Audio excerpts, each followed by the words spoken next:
రామాయంపేట మండలం ప్రగతిధర్మారంలోని శ్రీ నల్లపోచమ్మ దేవాలయంలో మాజీ ఎమ్మెల్యే మైనంపల్లి హనుమంతరావు ప్రత్యేక పూజలు నిర్వహించారు. ఆషాఢ మాసం సందర్భంగా రెడ్డి సంఘ ఆధ్వర్యంలో బోనాల పండుగ నిర్వహిస్తుండటంతో మైనంపల్లి హనుమంతరావు పాల్గొని అమ్మవారికి ప్రత్యేక పూజలు నిర్వహించారు. రాష్ట్ర ప్రజలంతా సుభిక్షంగా ఉండాలని అమ్మవారి కోరుకున్నట్లుగా తెలిపారు.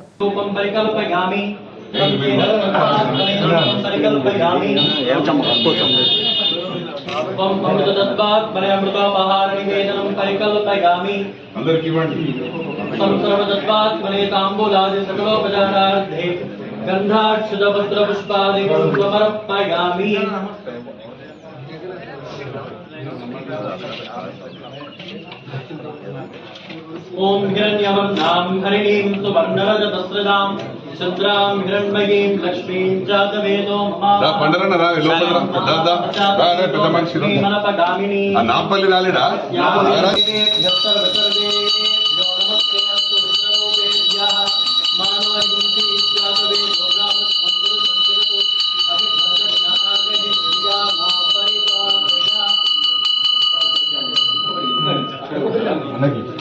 नीराजनानन्तरं शुभ्राचमनीयं समर्पयामि नमस्करोमि। जगदम्बा विश्वपालिनी माता की